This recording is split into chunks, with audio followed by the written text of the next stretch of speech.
the ReThink True Health podcast, episode 70. Today, I interview Dr. Deborah Penner from Whole Food Medicine.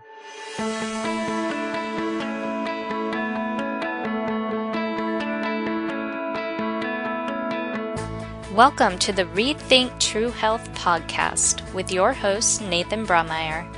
Nathan is the co-owner of CrossFit Adventure and owner of ReThink True Health. Through listening to this podcast, Nathan shows you how to live a healthy lifestyle that results in the energy and vitality you need to live your passion and realize your goals and dreams. Listen weekly as he shares key strategies to help you rethink your health and regain your life. Be sure to head over to rethinktruehealth.com to receive your free ebook, as well as more tips and strategies in the monthly newsletter. And now, on with the show.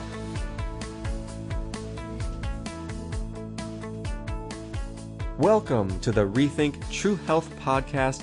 I am your host, Nathan Brummeyer. Here we are on episode 70, and I am excited for this one today because I'm talking with Dr. Deborah Penner from wholefoodmedicine.com. She's talking about the ketogenic diet. And this is really exciting territory that we're starting to get into. Whether you're overweight, trying to lose some weight, whether you have some debilitating disorder, disease like diabetes, or whether you're just an athlete looking to optimize your diet, I really want you to give this ketogenic diet a shot. This has been proven to be super effective at weight loss, at reversing diseases, and even just helping athletes to reach their absolute best. So take a listen to this interview with Dr. Deborah Penner, and I'm excited for you. Check out her website, get on her emailing list. She's going to have a ton of information coming up. And before I get started, I just want to talk a little bit about her background. She's going to be going into more detail. But real quick, she received her Doctor of Chiropractic degree from Western States University in Portland, Oregon in 1985. Initially focusing on orthopedics, Dr. Penner opened her private practice in Chico, California in 1988. Having always maintained a nutritional thread in the focus of her practice, Dr. Penner furthered her education to include functional physiology, herbology, and whole food nutrition. As a result, her practice now includes a primary focus on nutrition. I really hope you enjoy this one. There's a ton of information to get out of this, so sit back, relax, and take it all in. Without further ado, here's Dr. Deborah Penner.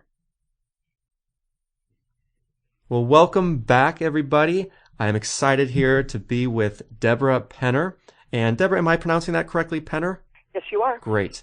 Deborah and I actually met at the Ancestral Health Symposium just over a week ago. So I don't know Deborah all that well, but I've had great conversations with her already. And in fact, we were just talking about paleo and the ketogenic adaptation diet. And I want to get into that. But first, I do want to talk a little bit about her background, or at least have Deborah talk about her background.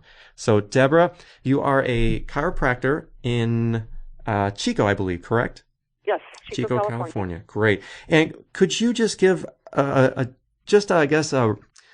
background details on, kind of how you got there and how you got into whole foods as medicine? Yes. Well, this goes way back.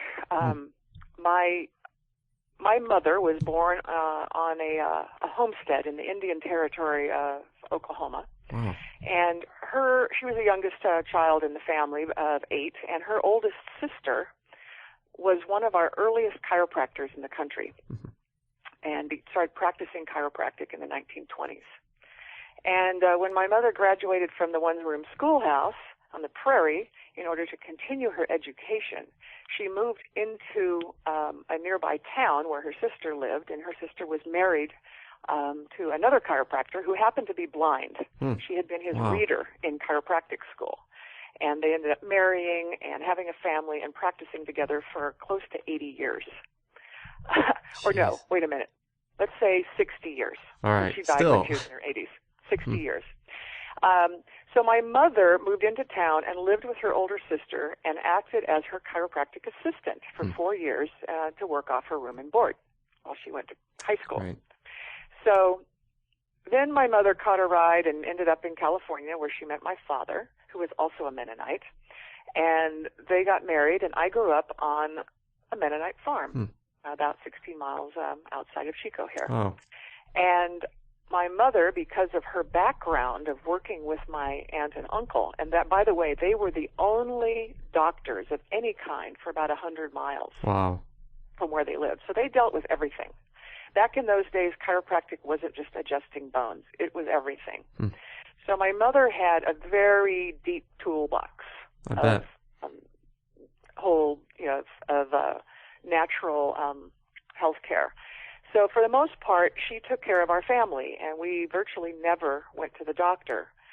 But when we did, we usually went to a chiropractor.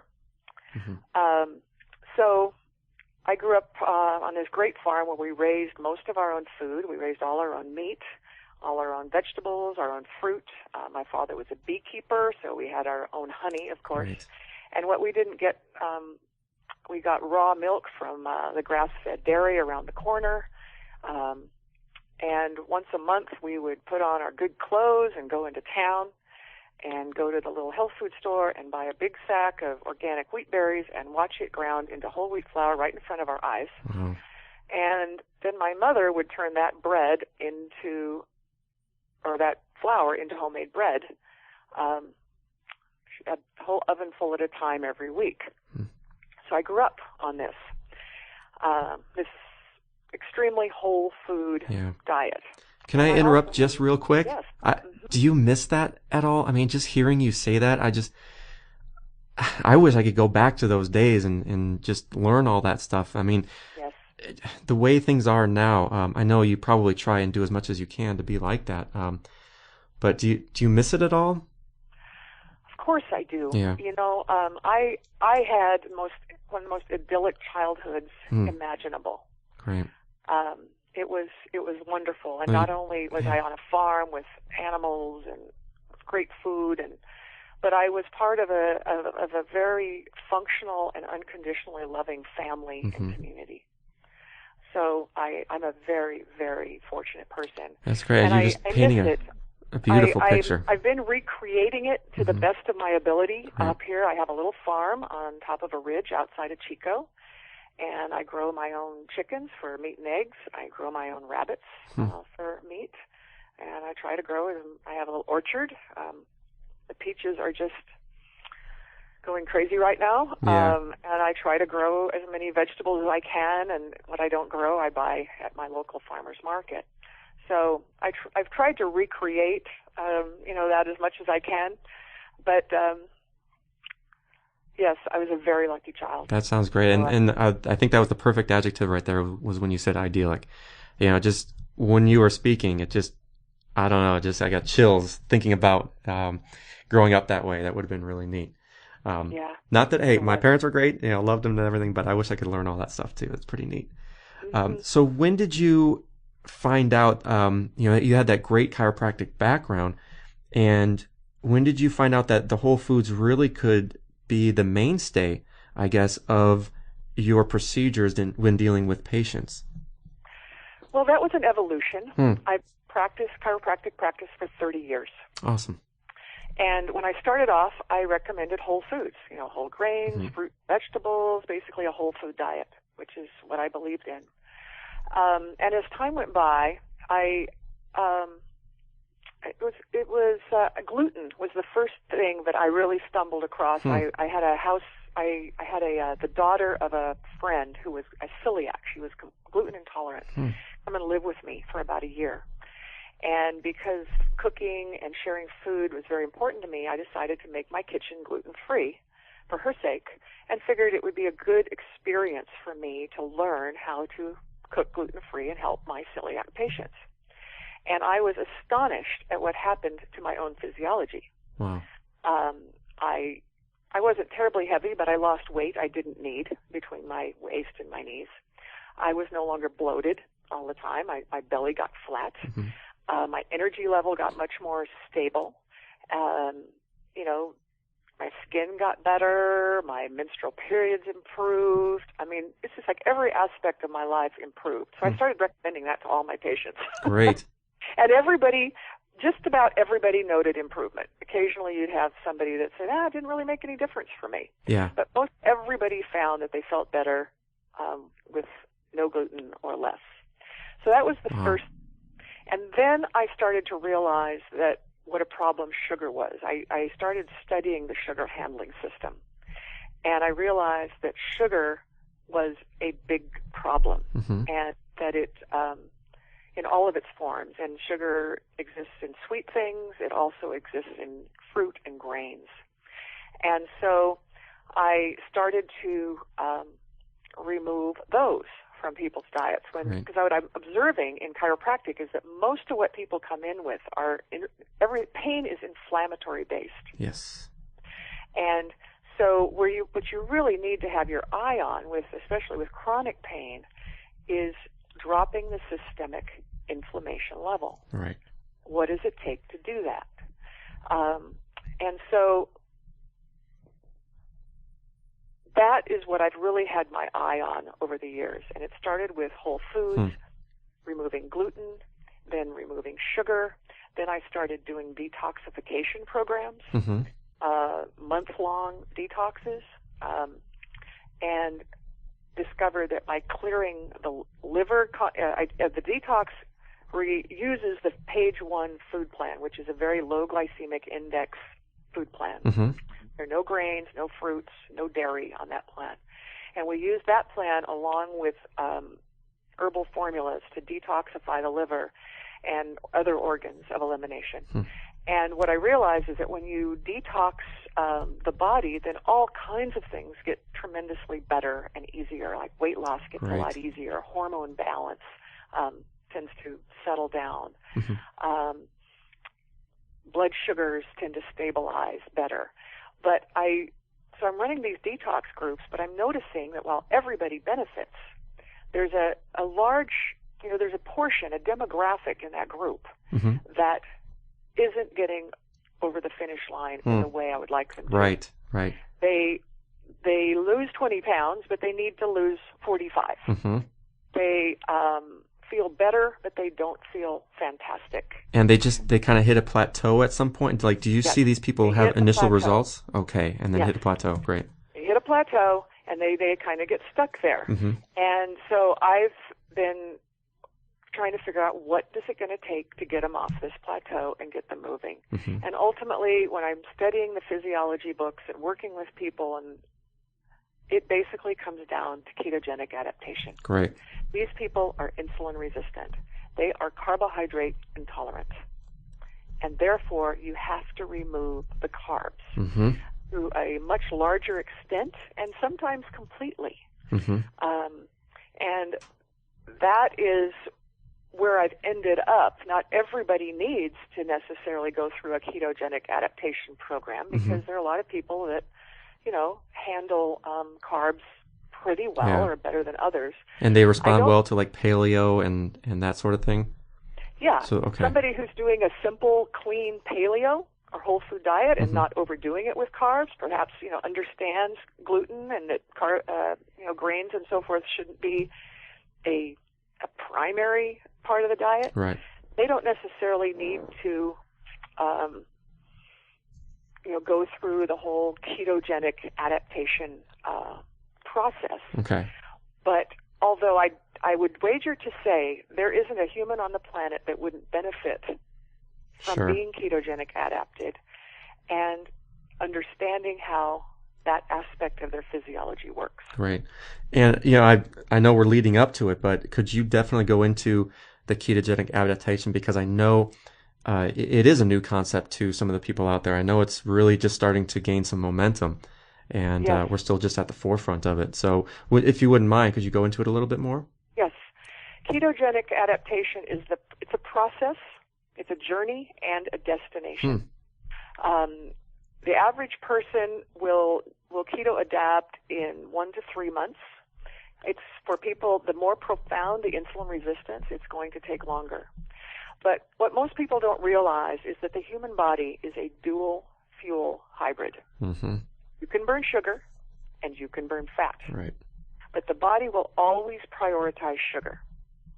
And because our standard American diet includes a lot of carbs, and people don't really understand how powerful carbs are,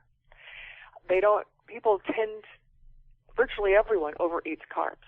Right. So your body takes the little bit of carb it needs to re-up the muscles and the liver and the blood, and you can only hold about 1 teaspoon of sugar in your blood at any one time.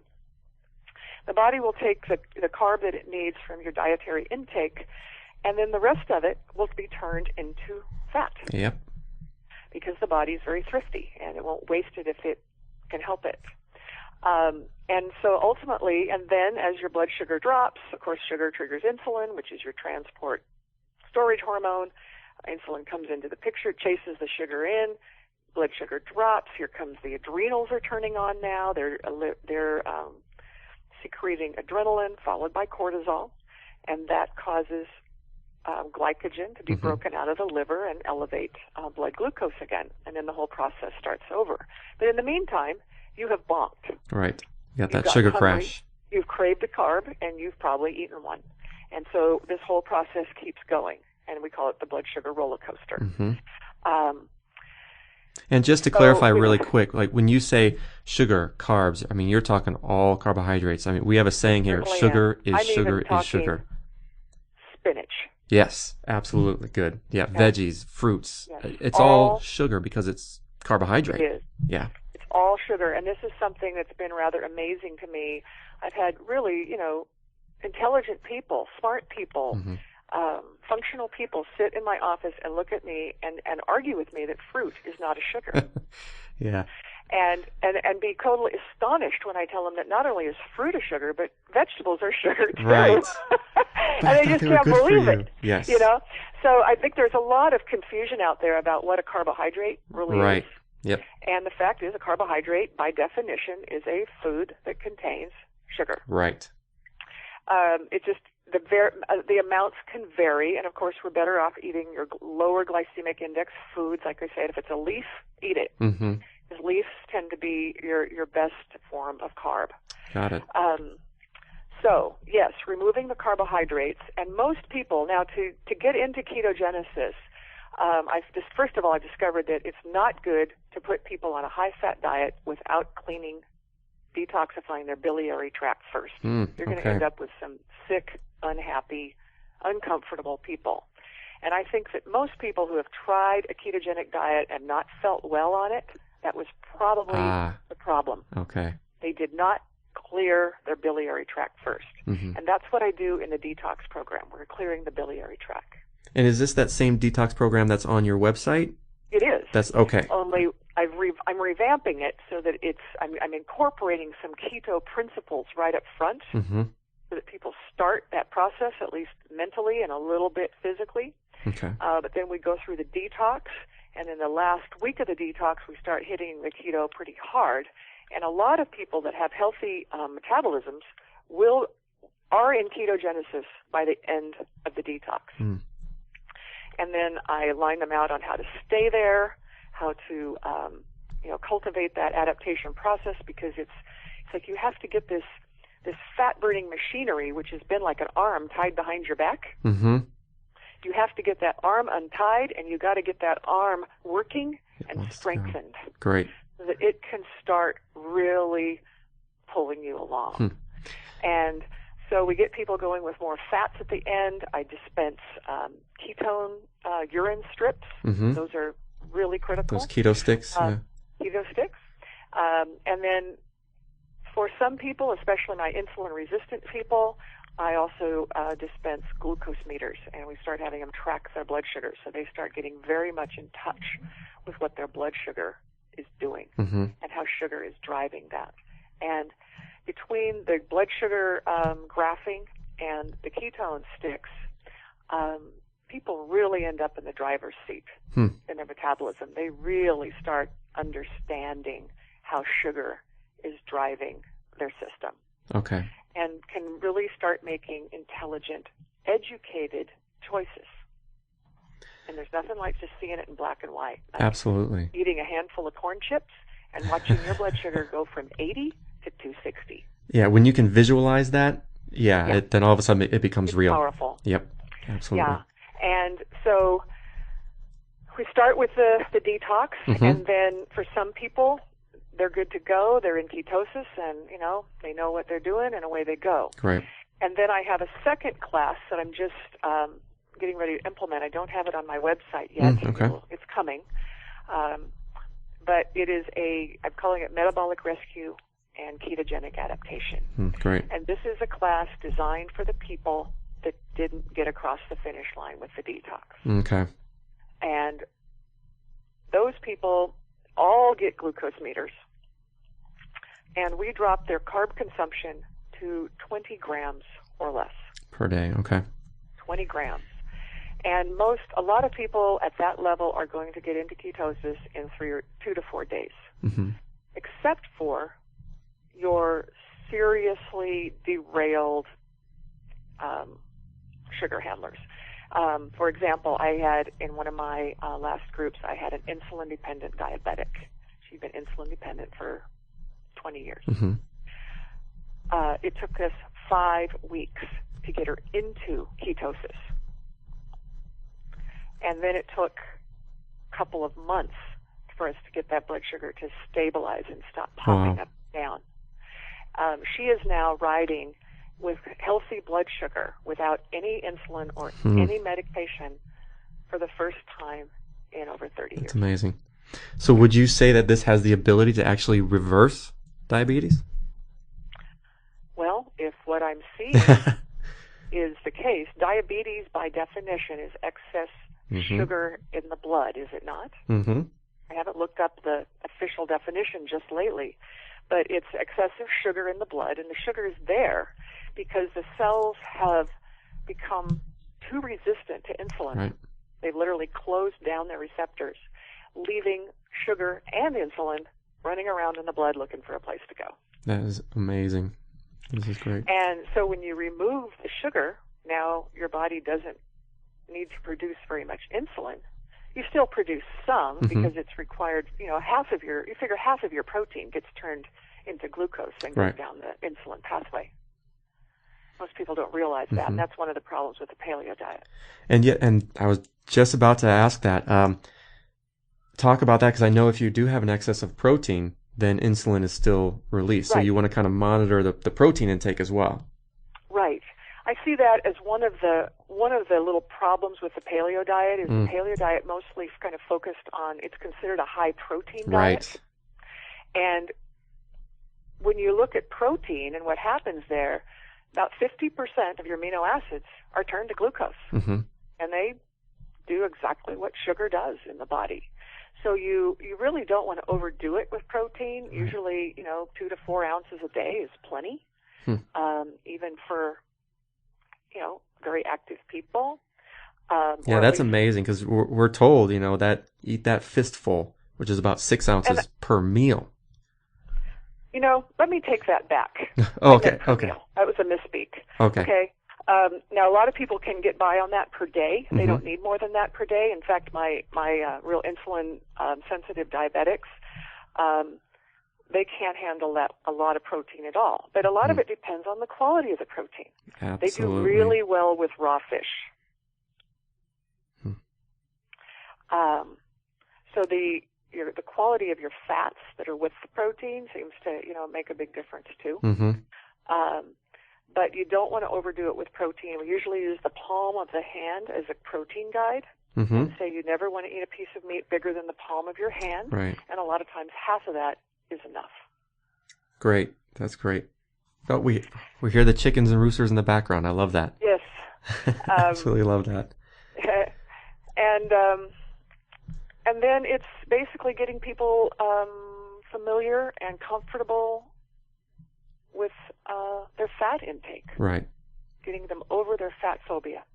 Absolutely. And what are going to be the best fats for them? Well, the best fats that I'm using are, we always use olive oil, but the real major ketogenic fats are coconut oil, MCT oil, which is a form of like clarified coconut oil. It's like the ghee of coconut oil, and butter. Great. good quality butter. Now, I don't do dairy with my with the diabetics. Okay. Dairy. Very interesting things have come forward with the keto work, because in the keto classes, I'm really watching the blood sugars. Mm-hmm. We're tracking food intake and blood sugar levels. And what we've realized is that with diabetics or people that are deep into insulin resistance, you have to remove all dairy, including butter. And does that include ghee and maybe some raw cream as well? Uh-huh. Wow. Okay. Yes, it does. It seems like, and that can vary a little bit person to person, and ghee would probably be better than butter. Mm-hmm. But I've just come to the place, if you're diabetic, no dairy. Don't even mess with it. Interesting. Or if you're pre-diabetic, just get rid of the dairy, because there seems to be, even if it's just a little bit of some allergen, factors in there, the dairy allergens tend to affect the sugar handling system. Interesting. Significantly. Now, and other food allergies do as well. Okay. We've really discovered that, as you eat, if you notice that there's a certain food that pops your blood sugar up, even if that food is not a high carb, you need to make a note of that, because that's a food sensitivity, and food sensitivities dramatically spike the blood And that's sugar. why if you are diabetic, it's important to have that glucosometer on hand for every meal. Yes, Just it is. noticing okay.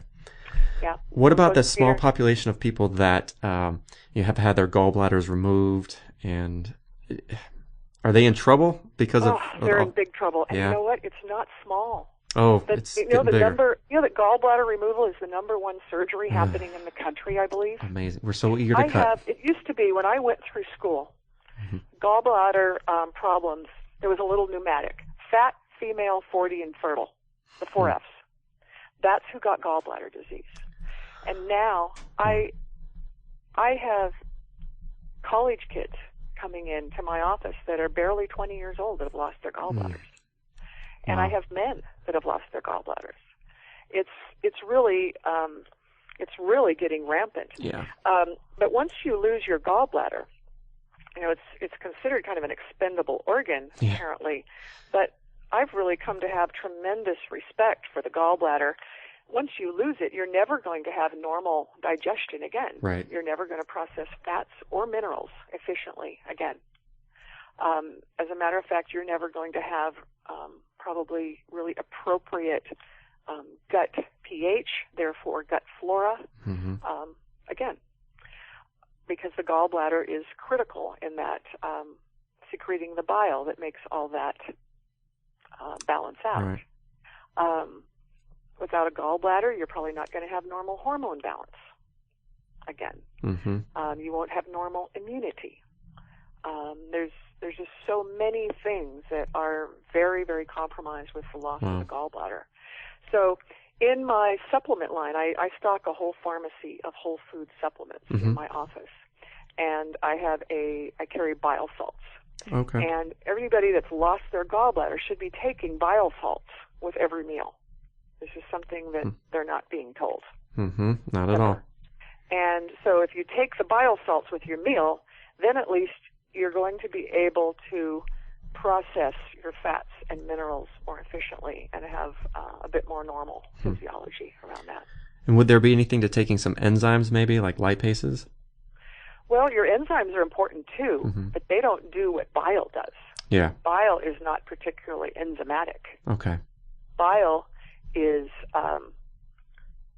it's a detergent. It turns fat into tiny little bubbles that can then be swallowed by your intestinal villi. So it's basically kind of increasing the surface area of that fat. Big time. Yeah. Instead of, without bile, fats turn into a grease slick in your gut. And with bile, they turn into like soap suds, and all those fats become what are called micelles, and tiny little bubbles, and they're literally swallowed by the villi, kind of like a fish swallowing a fish egg. Yeah. Yeah, there you go. Excellent. Oh boy, that is trouble though. I think we're just in this country so eager to cut things out, not even give it a second thought. Yeah, we want immediate solutions, and it's also just part of the economy. Mm-hmm. You know, there's good money to be made in quick surgeries. Absolutely. So I realize most of the people I have, they've lost their gallbladder on their first trip to the ER. First gallbladder attack they ever had. It's gone. That's amazing to me. Even if they're 18 years old. Wow, that really is incredible. Yeah. And I've realized that I haven't even told people what your website is, and it's chirocreekwellness.com. Actually, the website probably to direct people to is www.wholefoodmedicine.com. Okay. I also, that's my nutritional website. Great. And that's going to be the website that is going to be a new one soon. And it'll be going forward with that name. I also have www.chicocreekwellness.com. Okay. And that is my wellness clinic and chiropractic center. Great. Okay, so I'll get those up too. So Chico Creek Wellness is more for the local people Yes. that are around Chico, and then Whole Food Medicine. Whole Food Medicine. Mm-hmm. Is going to be, I mean, really anybody can start looking at that, especially to kind of get going with their detox program, getting started with the ketogenic program, I guess.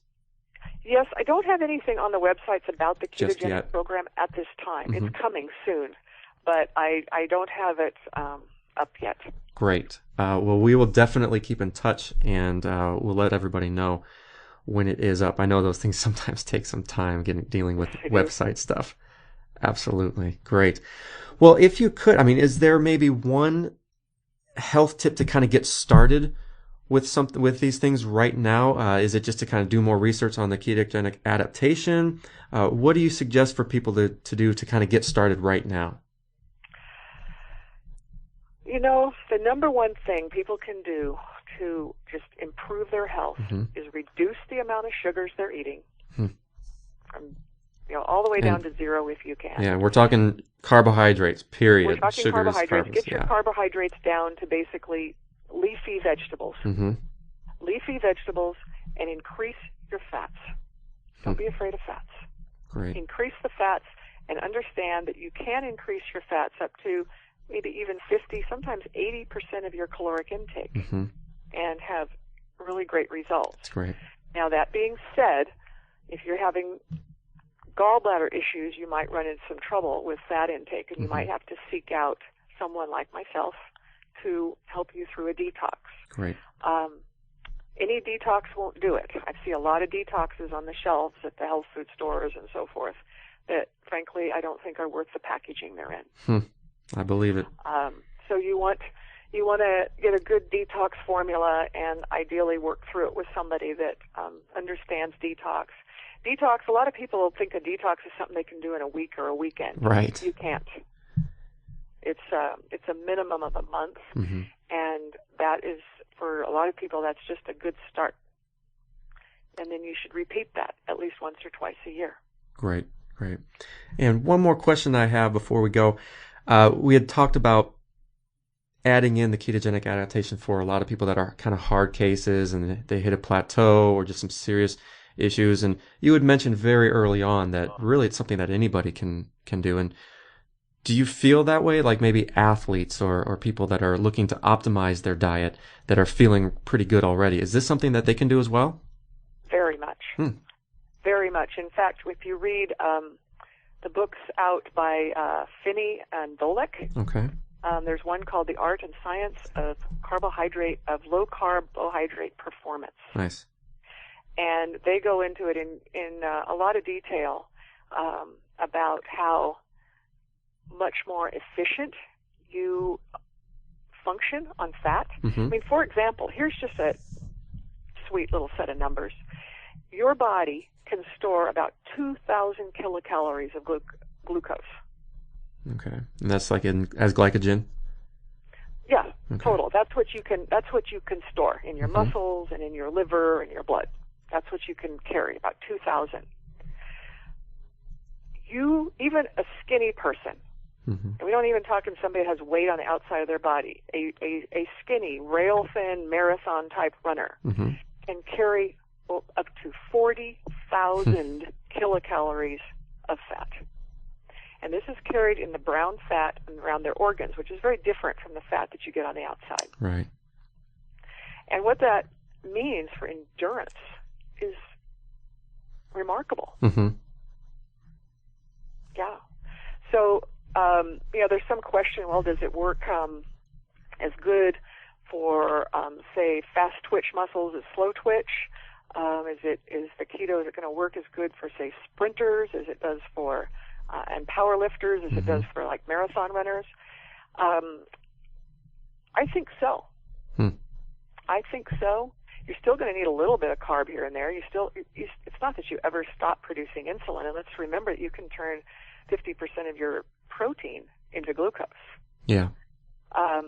So the body's very handy at finding glucose when it needs it, It's as long smart. as it has proteins and fats. So I think that even sprinters and high demand athletes could find tremendous benefit from ketogenic adaptation. Great. Certainly your endurance group. I think everybody, athletes are notoriously people that really glory in their bodies.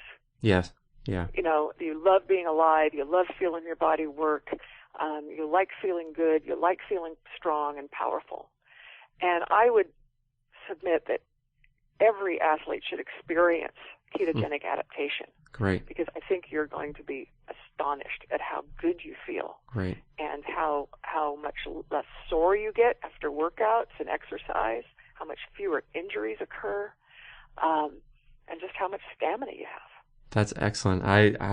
I've never really given it a fair shake. I've done it for just a little bit of time, but I've never really done it to its fullest extent, and I think I need to.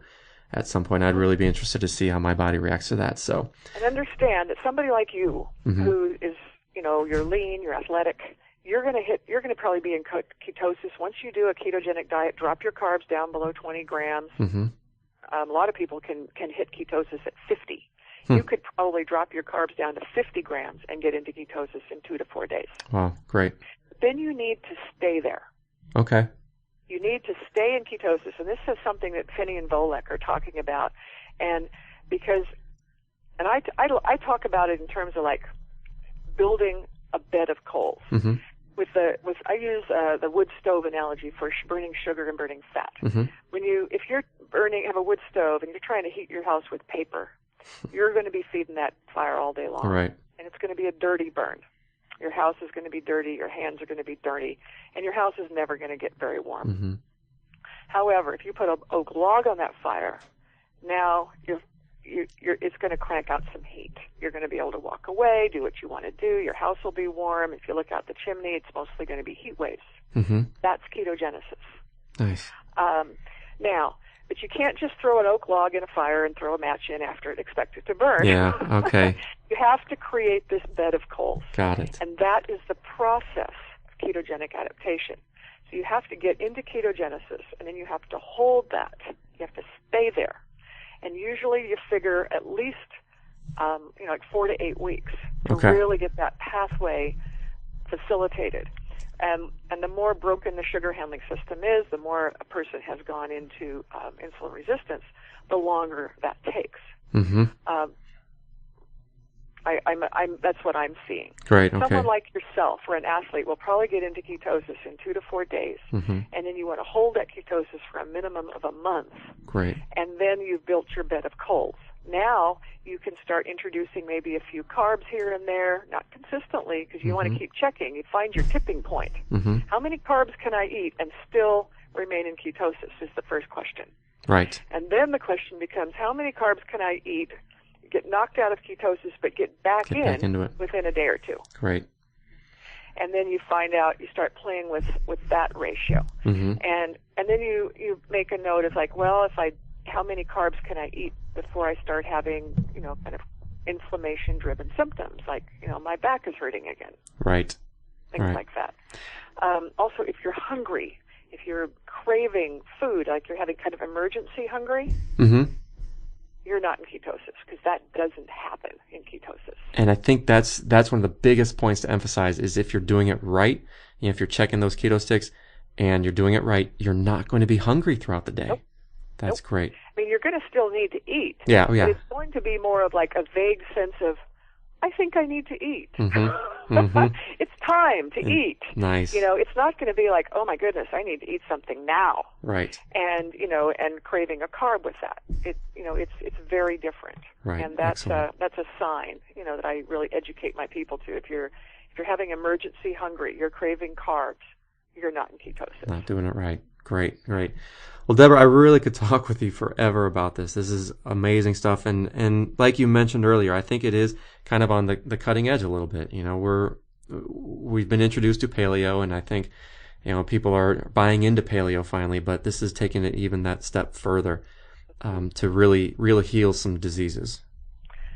Yeah, the old knowledge coming around, and that's great. That's coming great to back see. is new. Great. Because ultimately we're all hunter-gatherers or genetically keto-adapted. That's how we made it through the winters. Mm-hmm. Yeah, absolutely. So it's really, it is our ancestral blueprint. Mm-hmm. And, just becoming aware of it, cultivating it, making sure that fuel-burning pathway is active and strong, mm-hmm. and using it is a very, very powerful tool. Great. Excellent. Well, I want everyone to go to wholefoodmedicine.com, and Deborah, definitely let us know when you've updated that to include all that you wanted to include. And then, are you going to have programs that are available to people online, through webinars, anything like that? I'm working on that. Great. Okay. And I am planning on that in the future. I do long distance consulting with people. Oh, great. At this point, I'm doing it by phone. I do have Skype when I'm down at my office, so we can do phone, email, and okay. Skype. And people can access me just by filling out the form on my website or calling the office. Great. And that's the wholefoodmedicine.com I have local website? classes going, but I can work with anybody as long as they speak English. Great. Perfect. And that's the Whole Food Medicine website, correct? Yes. Awesome. So we'll get that up. Either one will get you to me. Okay. But either one. Wonderful. Well, Deborah, really, thank you so much for your time. I appreciate it. Thank you. It's been a great conversation. Absolutely. Take care. Bye-bye. All right. And there you have it. Dr. Deborah Penner from wholefoodmedicine.com. Be sure to get over there and sign up for her email list. Get on that email list, and she'll let you know when she starts cranking out all of her group programs. But if you're having some serious issues right now and want to get a hold of her, again, check out the website, contact her there. She can do consultations for you over Skype, over the phone, whatever you prefer. Thank you so much, Dr. Penner. It was a great talk. We had a great time. Got a lot of great information out of here. Stick with us tomorrow. We're going to give you another tip of the week, and we're talking about flaxseed oil this time. It's kind of a follow-up on last week when we talked about the omega-6s and omega-3s. So again, tomorrow, flax seeds. Thank you for tuning in. You were just listening to the ReThink True Health podcast. If you enjoyed the show, please subscribe and leave a review here on iTunes. Be sure to head over to rethinktruehealth.com to subscribe.